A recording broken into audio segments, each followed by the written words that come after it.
Ustedes recordarán que hace unos meses comenzamos esta campaña y los padres donde están, dirigidos no solamente a mirar con mayor profundidad el problema de la violencia contra los menores, el abuso de menores, sino todo lo que está pasando en el entorno de esta población, que obviamente son los más indefensos. Y una de las rutas que decidimos hacer era actualizar las estadísticas, porque estaban bien atrasadas por muchos años, y luego comenzar a diseñar estrategias de política pública. El informe se le va a estar refiriendo a la gobernadora de Puerto Rico, a los presidentes de los cuerpos y a todas las delegaciones de todos los partidos para que puedan examinar algunas ideas que han surgido en estos meses de trabajo. Pero vamos a las estadísticas primero actualizadas, que esto era una parte fundamental porque teníamos estadísticas atrasadas desde hace muchísimos años. Lo primero, miren, cada 2 horas en Puerto Rico, en promedio, un niño es maltratado. Cada 2 horas.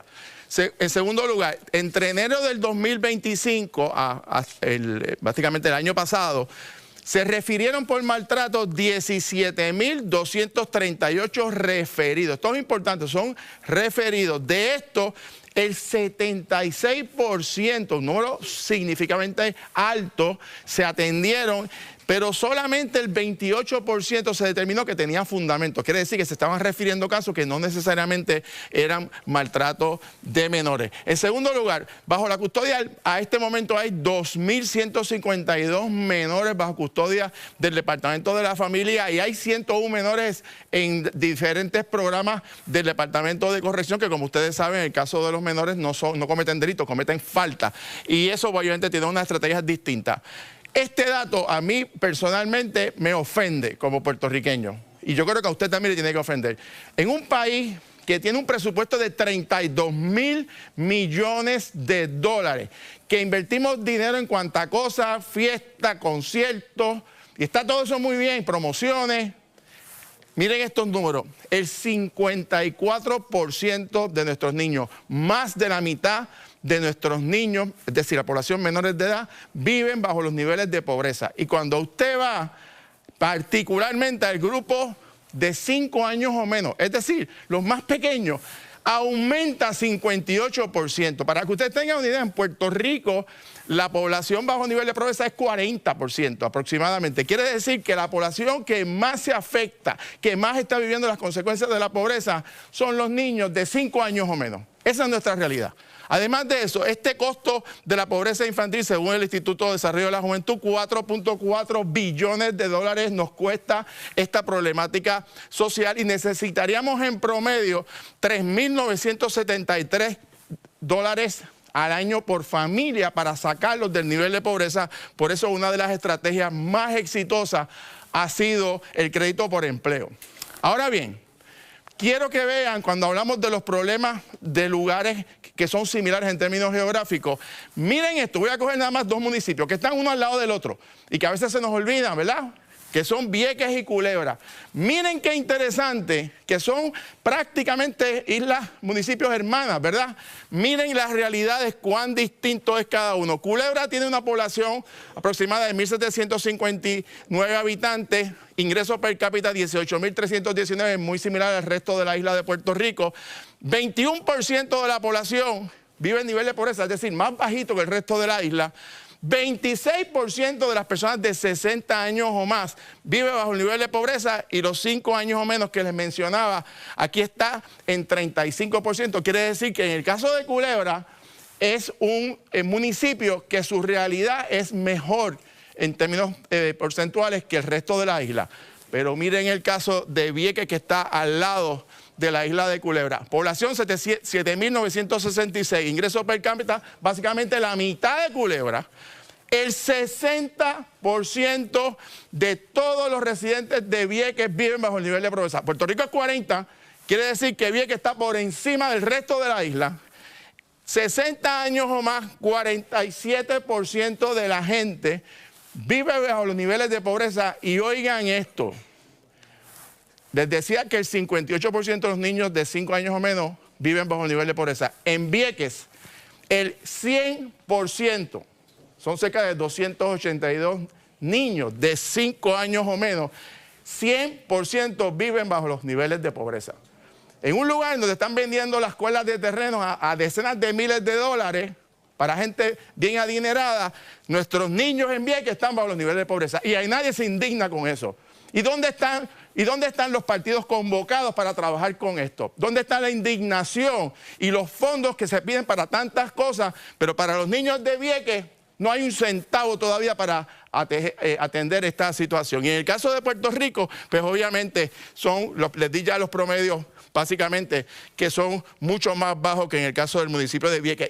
Y les digo en adición, además de Vieques, tenemos otros municipios con conductas similares, sobre todo en el área sur, suroeste y en la montaña, son números muy similares al municipio de Vieques. Vamos a la radiografía entonces. ¿Cuáles son nuestras estrategias que tenemos que atender y que en el informe lo estamos trabajando con propuestas en concreto?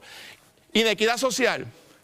Espacios geográficos con diferentes realidades. Lo acaban de ver, Vieques y Culebra están al lado, una está en una condición, otro es totalmente distinto. Usted va a Guaynabo y es una realidad bien distinta a Maricao. Vivimos en dos países distintos.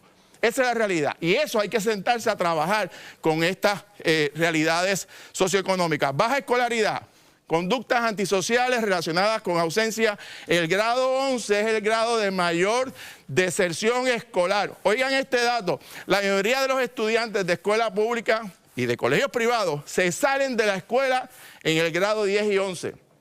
Adivinen cuál es la escolaridad promedio de la población de confinados. El grado 11. Exactamente el mismo grado. Esto, para eso son las estadísticas, para planificar el país y atender este tipo de problemática social. Sistema contradictorio. Promovemos la dependencia, pero castigamos la superación. Usted que me escucha, usted tiene una casa. Ahorita estaba aquí unos compañeros explicándole los préstamos hipotecarios. Y usted compró una casa y usted sabe que usted va a pagar una cantidad de dinero por 30 años, ¿verdad que sí? Que es la misma cantidad o muy similar. Pues el residente del residencial público no es así. El sistema dice que si el residente del residencial público, el trabajador, consigue un empleo y le aumenta el ingreso, le aumenta la renta. La renta es proporcional al ingreso de la persona. Un sistema que castiga la superación. Es absurdo. Eso es una reglamentación federal. ¿Dónde está el gobierno de Puerto Rico, el comisionado residente, las delegaciones peleando en Washington por esto?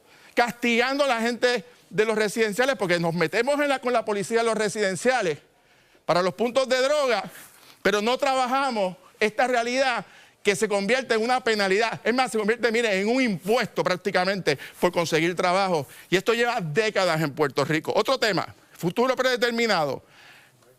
Esto, que son las familias con escasos recursos económicos, sus hijos continúan en la misma situación. Se extiende generación tras generación.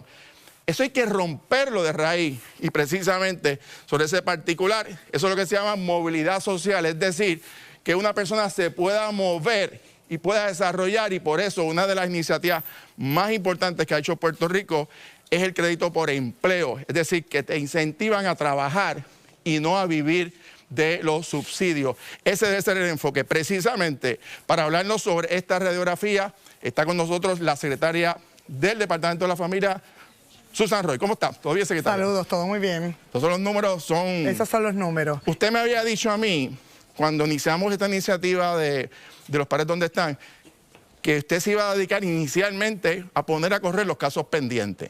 Y además, sin abandonar los casos que seguían llegando en relación a enero del 2025. ¿Cómo estamos hoy con ese esfuerzo? Qué bueno que nos preguntas, ¿verdad? Y es la primera vez que traemos estos datos. La realidad es que ya nosotros hemos evaluado cara a cara, o sea, personalmente, no por expediente, no por teléfono, sobre el 95% de los casos en atrasos que recibimos al entrar el 2 de enero del 2025, sin abandonar los casos que fueron entrando en 2025, que vimos que es un incremento de sobre 1000 casos en comparación con el año anterior. Así que de esos, la inmensa mayoría, ya fueron predeterminados, ¿verdad? Ya se concluyó la investigación. Todavía nos queda un pequeño por ciento que está en los procesos de ser investigado. Ok, secretaria, esta cifra de que nuestros niños que no hablan, prácticamente no votan, son voces básicamente silentes. 58% de nuestros niños de 5 años menos viven en nivel de pobreza. ¿Dónde está la convocatoria nacional? ¿Qué vamos a hacer con esto? No podemos resignarnos a que pues esa es la realidad y están condenados a eso. O sea, ¿qué vamos a hacer con esto? Definitivamente no, y coincido contigo. Lo importante de estos datos es que nos da una radiografía para poder seguir. Dentro del plan de gobierno de nuestra gobernadora, Jennifer González, están algunas herramientas y actividades concretas para lograr la movilidad social. Una que trabajamos directamente desde el ALFAN fue atender los casos. Tenemos que atender estos casos, pero no solo el Departamento de la Familia. Nosotros estamos en continua comunicación con el Departamento de Educación, la Policía de Puerto Rico y el Departamento de Justicia. ¿Por qué? Porque a través de la escuela se identifican muchos de estos casos, o en aquellos casos donde en efecto hubo acto criminal, porque el maltrato a menores es un acto criminal igual que el de nuestros adultos mayores, conlleva penalidades. Así que hemos visto cómo se están radicando cargos por ley 57, que es la ley de maltrato de menores, a personas que han incurrido en algún tipo de maltrato o negligencia. Okay. Y en ese sentido, cuando el gobierno actúa en respuesta a incidentes, pero el enfoque de evitar que ocurran los incidentes. Bueno, esa es la prevención. La prevención siempre, ¿verdad? Hay diversos programas que se llevan a cabo desde la ADFAN, y en esos programas de prevención el año pasado nada más participaron sobre casi 11,000 personas en los dos programas principales de apoyo a la familia, ¿verdad? La Escuela para Padres y otro programa que nosotros tenemos para darle más herramientas a las familias, ¿verdad? Estos son casos de preservación familiar, pero que personas individuales también pueden solicitar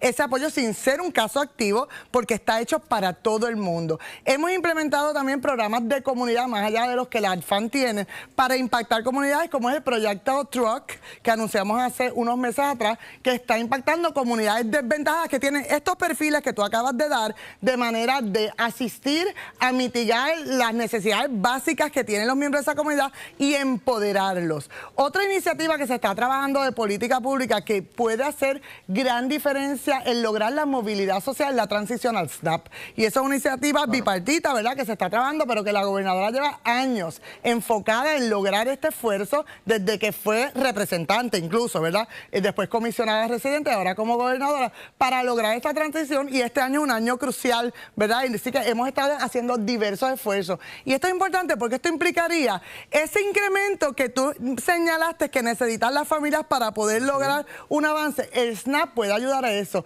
El SNAP, ¿verdad?, el PAN, ¿verdad?, para como lo conocen, es bien importante porque esto no es una ayuda, ¿verdad?, para que las personas se queden en la casa, no. Esto es una ayuda para ayudarlos a levantarse y lograr la movilidad social. Y que sean los que puedan trabajar, que pues trabajen. Que puedan trabajar, pero al mismo tiempo tengan ese ingreso adicional para que su ingreso de trabajo no se les vaya en alimentos y poder tener una transición a una movilidad social. Secretaria, nosotros presentamos aquí hace unas cuantas semanas, precisamente como parte de este trabajo de esta iniciativa, un mapa en donde se ve desde Vieques precisamente la parte sur de Puerto, sureste, sur, suroeste, y entrando a la montaña hasta Comerío.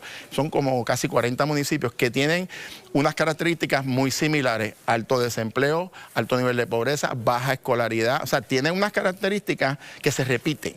Cuando uno mira los municipios más, ¿verdad?, más desventajados, son las mismas características: alta población de la tercera edad. Entonces, quizás un tanto esperado, cuando vemos de dónde vienen los referidos de maltrato, vemos que Ponce es la segunda región dentro de las 10 regiones del departamento que más incidencia de querellas de maltrato nosotros recibimos. Esta realidad, y con esto termino, ustedes lo están mirando municipio por municipio para diseñar estrategias para cambiar la aguja, como decimos, para mover esa aguja y que la gente pueda echar para adelante, porque, o sea, no podemos seguir tratando los casos de maltrato después que pasan. Vamos a evitarlos, vamos a trabajarlo, claro, precisamente por esas variables que afectan a estas comunidades, ¿no? El proyecto Truck hizo antes de decir a qué comunidades íbamos a entrar, se hizo un análisis muy similar al que tú acabas de presentar. Lo actualizamos en 2025, ¿verdad? Porque los números cambian, para entonces poder ser puntual en las intervenciones que vamos a estar teniendo. Voy a seguir invitando para seguir hablando de estos temas y las estadísticas, y obviamente darle seguimiento a todas estas iniciativas que tan pronto terminen, se le va a estar entregando a usted y a todos los funcionarios del gobierno. Gracias por haber estado con nosotros. Pasamos con Silmarí.